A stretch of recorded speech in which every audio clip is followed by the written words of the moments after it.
Hey Dashers, welcome back to my channel. It's me, Kamari Kardash, on with a brand new video. Okay, so for those of you who do not know me, welcome to my channel. Today we're going to be talking about something that I have been planning to film for quite a while.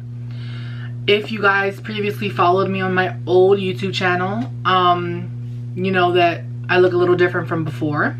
Let's just get into today's topic and let's figure out what this video is about. So I have been trying to film this video for quite a while, but it's been a little hectic. But I'm here now and I'm going to be telling you guys every single detail. Alright, so we'll be talking about my first procedure that I had done. The procedure that I had is a weight loss procedure, and the procedure involves surgery on the stomach only. So basically how the surgery works is that the stomach is divided into like a small banana shaped pouch, and they take out 85% of your stomach. The vertical sleeve gastrectomy is a resource tool that limits the amount of food that you are able to eat. The reason why I got this procedure done is because, you know, I was heavy. I was starting my weight at around 330 pounds when I first started the bariatric program. And I just wasn't happy with my figure, my face, my body. I needed a change. So with that being said, we're going to be talking about how my surgery went. I have some questions to answer from my Instagram, and I'm just really excited to share my story with you guys. I did have the VSG surgery on December the 9th of 2020. So it's been some time since my surgery. Right off the bat, I'm going to tell you guys, I know some of you are going to say, oh, why didn't you just lose weight by going to the gym? Everybody has their way of losing weight, and this was mine.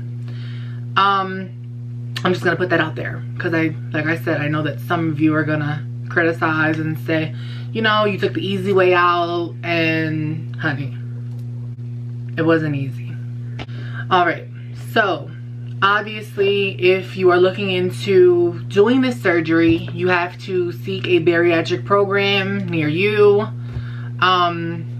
I found a bariatric program that I was referred to, and when I went, I started during the pandemic when it first like hit really hard, so it was about March, and I did like a telemedicine visit. So what that is just like a phone visit, and I spoke with my surgeon, talked about why I wanted the procedure. They asked some standardized questions just to get to know me as much as they could over the phone, of course, due to the underlying circumstances. And from there, after you meet with the surgeon, each month you go in once a month to meet with a dietitian. So with a dietitian, how that works is that, you know, when you go in each month, you talk about goals, you talk about ways to incorporate some weight loss to get some weight off prior to surgery, eating better, cutting out sugary drinks, carbonated drinks, as well as fried food, fast food, etc. So like I said, since you do have to see the dietitian every single month up until your surgery, there are some other things you do have to do prior to getting the procedure. And like I said, this is what happened to me. Everyone's story is different. Everybody's procedure is different. There are tests, studies, and preparation that you need to do to be able to be cleared for bariatric surgery. So I did have to get a upper GI. An upper GI is a radiology study that you can get in the facility that your insurance tells you to go to. And when I went for mine, basically they make you drink a solution. When you drink that solution, it lets the radiologist take pictures of your stomach to give the surgeon a better representation of how your stomach looks prior to them going into surgery, so you know they have a better knowledge of what they're working with. I did have to get several ultrasounds as well as some blood work. And since we already talked about meeting with the dietitian every month, there are other doctors and specialties that I did have to go see in order to be cleared for my surgery. So I just turned 20 years old, so since, I don't know if this is for like all people of all ages, but I know that they told me that since I was so young, because when I started I was 19, I did have to go see a psychologist. So the psychologist speaks about how the surgery will impact your life emotionally, and they talk about a lot of different things. For me, the psychologist really just wanted to get to know me. She asked a lot of questions just to really get the concept of why I was getting the surgery. She informed me of some things, like I said, about the surgery. And she also explained to me the dietary and behavioral changes that will happen to me after surgery. With that being said, I did have to see different specialties. I had to see a cardiologist. I had to see a pulmonologist. A cardiologist is a heart doctor, and a pulmonologist is a lung doctor, asthma doctor, sleep doctor. Preoperative weight loss is a major key within the surgery process if you're looking into getting bariatric surgery. The preoperative weight loss really makes it safer for your surgeons to proceed with the surgery.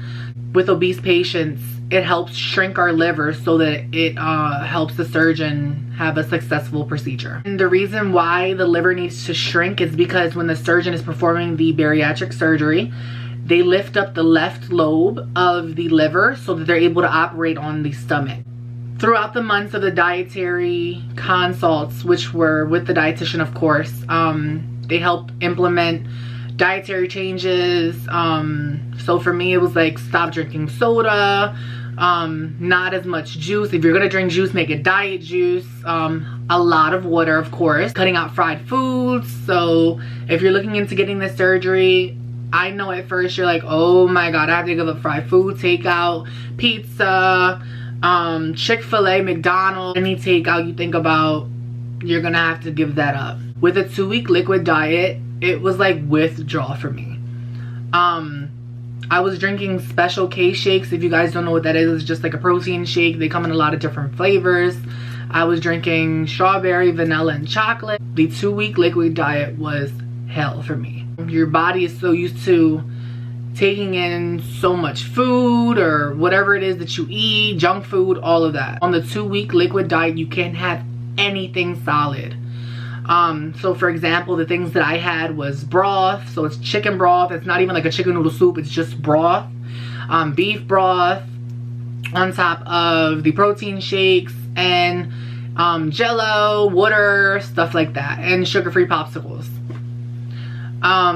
So in order for me to feel full and just okay, I had to drink like at least 4 to 5 protein shakes a day. And at first, you know, if you've never had it, it's going to taste strange to you. Well, it tasted strange to me. I was going from eating 3 meals a day and plus like a snack to only liquids, and it was just, you know, a very difficult experience for me. But like I said,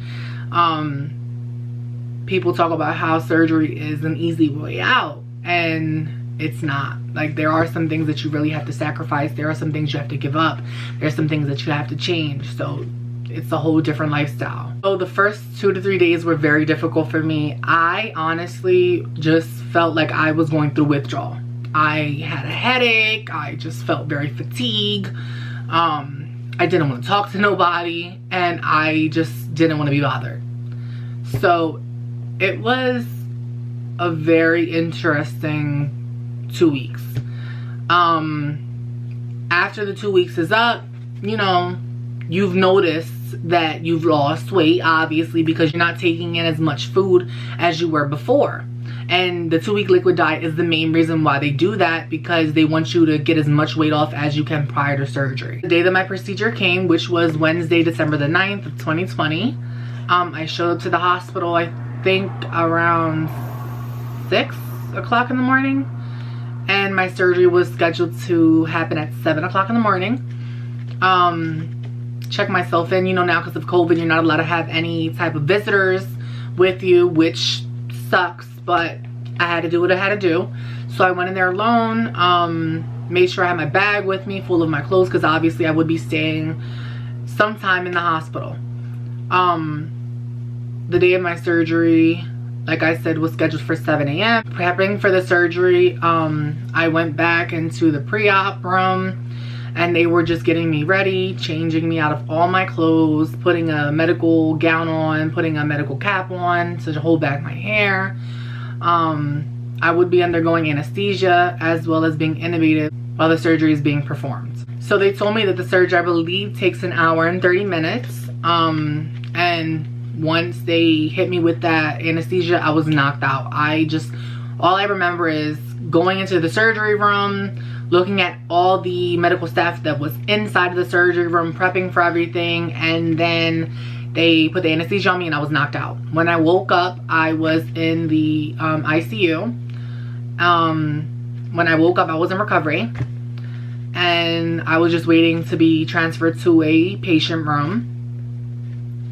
And when I woke up, I noticed that I was having some chest pain, and that chest pain is the gas pain. So that's something that really wasn't mentioned to me for the surgery, but like I said, I'm making a YouTube video to share my experience, and I just want to give you guys some info on how my story was. With my journey, towards the end, really, I started to become curious, because at first I'm like, oh, you know, surgery, it shouldn't be that bad, blah, blah, blah. But towards the end, I really just started looking up videos on people's journey and how their story went. And I noticed that a lot of different people shared something called a gas pain. So what that gas pain is that they pump some sort of gas inside of your stomach to just make more room for the surgeon to work around. So that they have a clear, easy view and they're able to operate and have a successful procedure. But like I said, when I woke up, that gas pain was no joke. I didn't even have like pain in my abdomen. Like, yes, there was a little bit of pain, but it was very, very slight. There wasn't really any type of, oh my God, like my stomach hurts or my abdomen hurts. Like, it wasn't really anything to be complaining about. The only thing that I really complained about was the gas pain. The gas pain really, really bothered me. And I think I stood like that for like a couple weeks. And with the gas pain, you're going to be belching a lot. You can pass gas, and it's just good to release the gas, because when it comes out, you're not feeling it in here. And to me, it was just so relieving to get the gas out, because like I said, the pain's no joke. It was just overall like the con of my surgery. So after my surgery, you know, they do make you start drinking immediately after surgery. So they have like little tiny cups, and the little tiny cups, I think they give you like 3 to 4, and they want you to drink 3 to 4 of like water an hour. And that's what was going on for me. So mind you, they cut 85% of my stomach out. When they cut the 85% of my stomach out, when you wake up, you don't really notice it until you start drinking or eating, of course. And after surgery, you can't go back to eating solid foods right away. There are stages to what you have to go through, and we'll talk about that in just a little bit. So when I started drinking, like, you know, you can't take it like a shot, because if you take it like a shot, you'll obviously be in some pain, because your stomach needs to heal. So I was just doing baby sips, and you would do baby sips throughout like the hour. Of course, you have to do 4 little cups. And I felt like I was a tortoise in a race, and it was just like, I was like, oh my God. Like, you don't notice it until you actually are living it. And it was an experience that I was just like, oh my gosh, I cannot believe I can't finish this little tiny cup. But that's not gonna last forever. So my discharge, I left the hospital after 2 days for my surgery, so 9th and 11th. Since my surgery was on the 9th, I left on the 11th of December, and that's when I began the week 1 liquid diet. And it's basically the same thing as the 2-week liquid diet. You're incorporating everything that you were doing then, now, just because your stomach still needs healing to undergo, and you just want to make sure that you have no issues. So after my surgery, they did start to give me Lovenox. Lovenox is an injection which prevents blood clots. And why that is because with the Lovenox, like I said, it prevents blood clots. when you're out of surgery, you're not really walking as much. Like, you do have to walk around the hospital. They want to see you walk as much as you can, of course. And like I said, since you're not really walking because you just had a procedure done, you're in pain, you don't want to form any blood clots. And they do wrap your legs. I forgot what the name of the like the little wrap is, but they wrap these things around your legs and they like compress your legs and keep the blood flowing. So after surgery, you do have a 1-week follow-up visit with your surgeon just to check in and make sure your incision sites are looking okay. And with the incision sites, I had only 6. They're very, very, very tiny because it is a laparoscopic procedure. They don't cut you open. It's just little tiny 6 holes.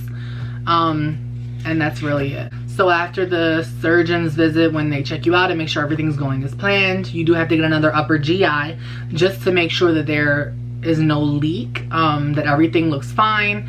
And for me, both appointments turned out very, very good.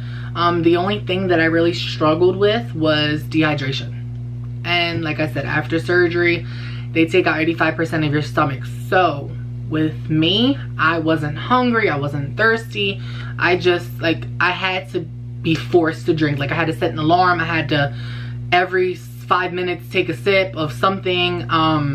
And dehydration played like a very, very, very big part into like the first couple weeks of my surgery. I had to go get some IV fluids at a facility to be able to get rehydrated and just get my life back on track. Because when you're dehydrated, it's not fun. You're not yourself. And obviously with the surgery, since you do require a certain amount of fluid intake, which is like 64 ounces every day, and that includes like whatever broth you're having, Jello, sugar-free popsicles, etc. You have to meet a certain goal per day.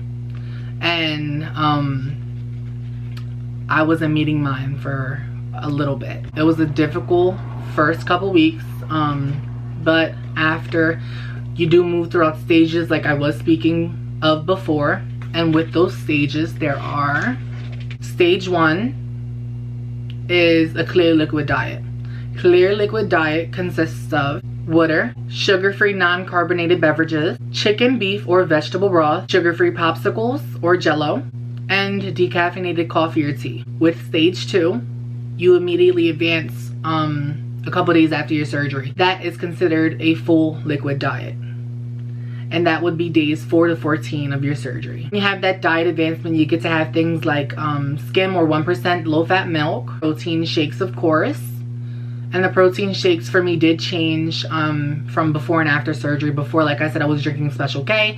After, I was drinking Core Power. You get to have diet juice, you get to have low-fat strained cream soups, sugar-free yogurt with no added fruits, and sugar-free pudding, as well as anything from week 1. After, advance to stage 3, of course, and with stage 3, this is known as the pureed stage. With bariatric surgery, when you are in between the stage 2 and stage 3, that's when you really start eating things that have a little bit of consistency, because the low-fat strained cream soup, you know, has some texture to it, and your whole like life changes when you have to start getting with these stages.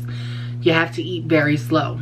You can't, like, I know before, like, let's say if you're just sitting down watching television and you have, like, let's say dinner, because I know that, you know, a lot of people, they do eat and watch like Netflix, Hulu, whatever. Some people normally just eat, and then they don't notice how fast they're eating, or how much they're taking in, and then like the food's gone. Well, after surgery for me, that changed.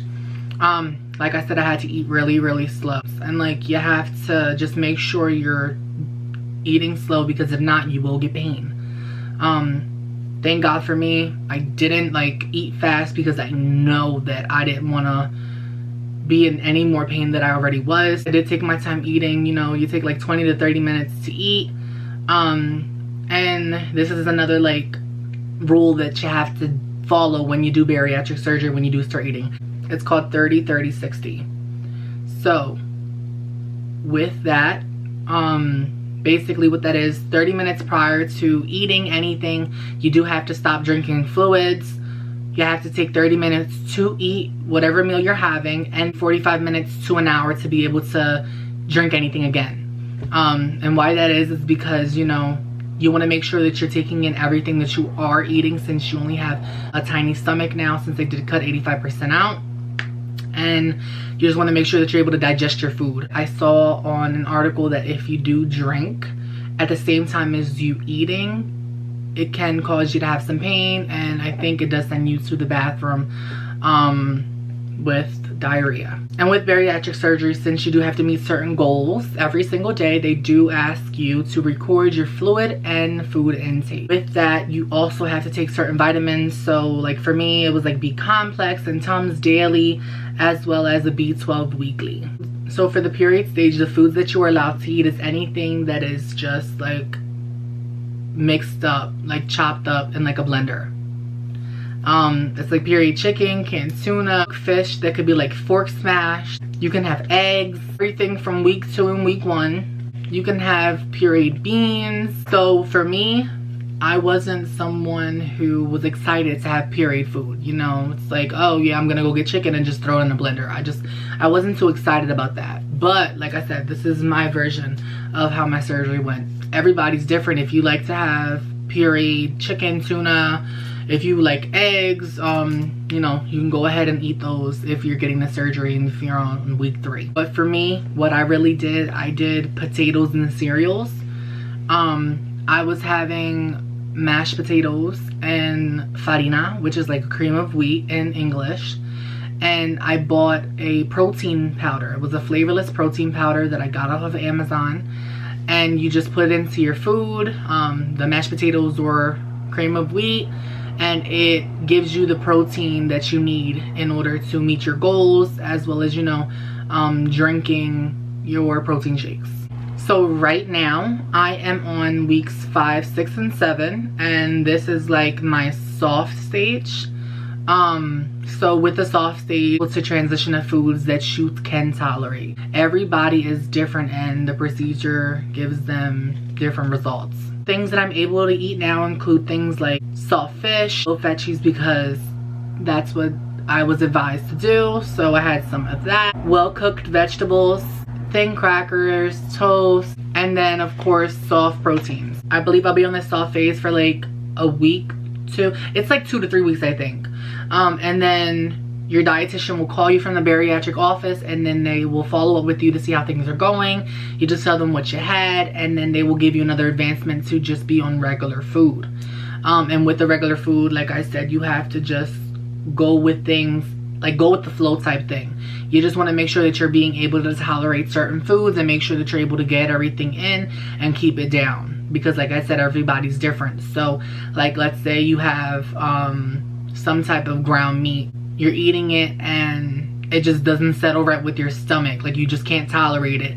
So it will either come up or come out the other end. Thank God for me that hasn't happened. And I've just been like okay with everything that I've been eating, just because now with my surgery, I've been more mindful of what I'm having.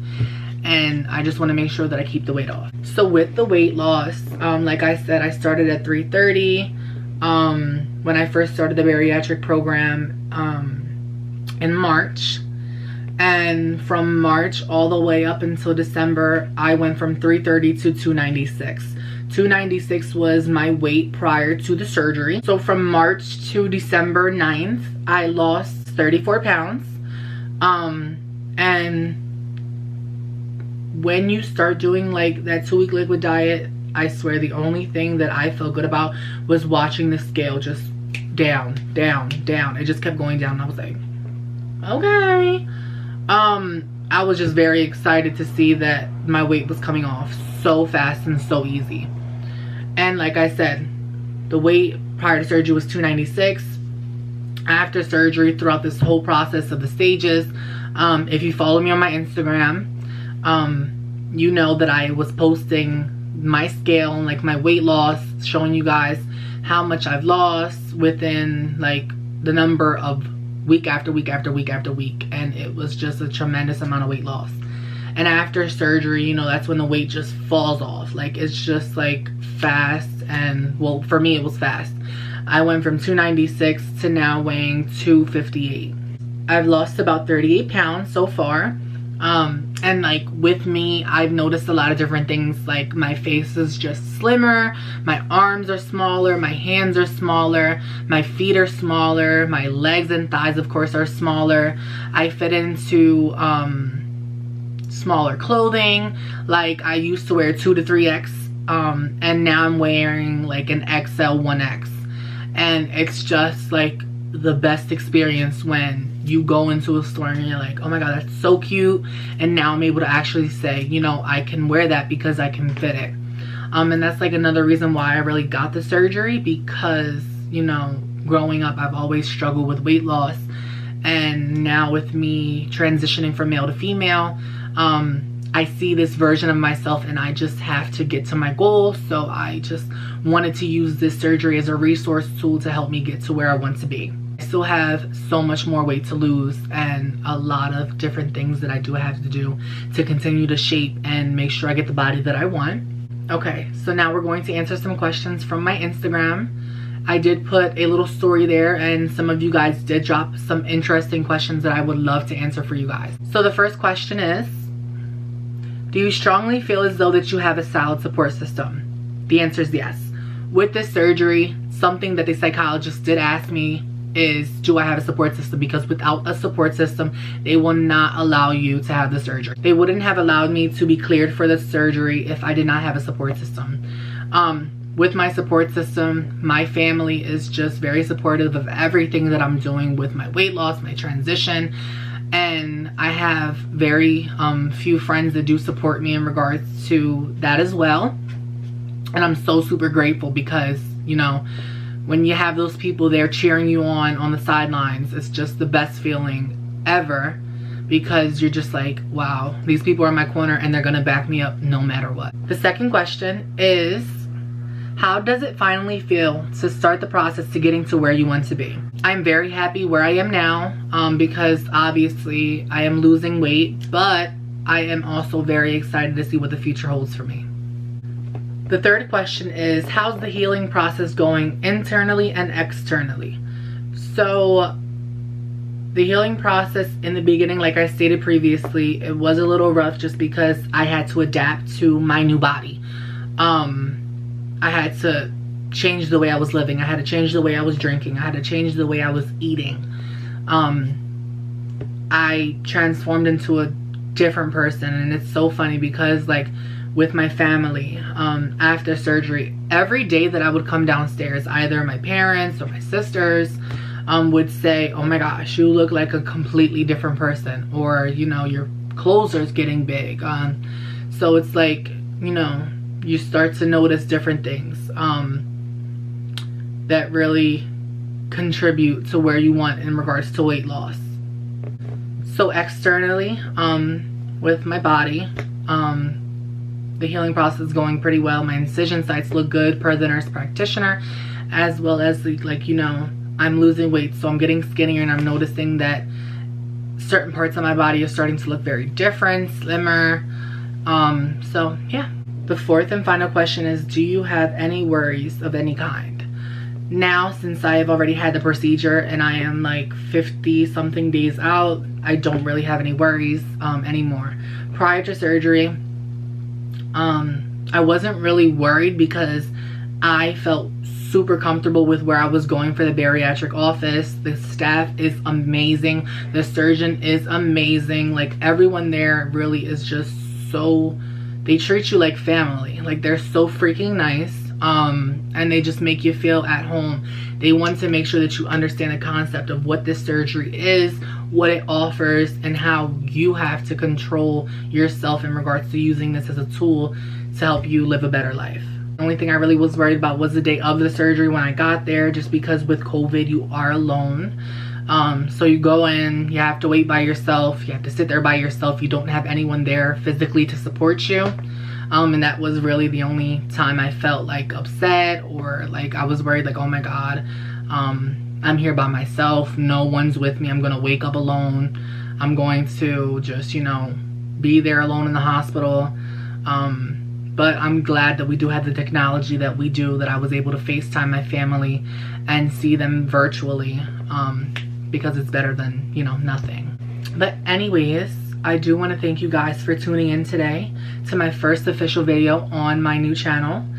And I want you guys to stay updated with the life of Kamari Kardashian. In the end, you will see my social media platform handle and some icons. So follow me, add me, and make sure you subscribe, like, and comment, and turn on that notification bell so you can stay updated every time I post a video.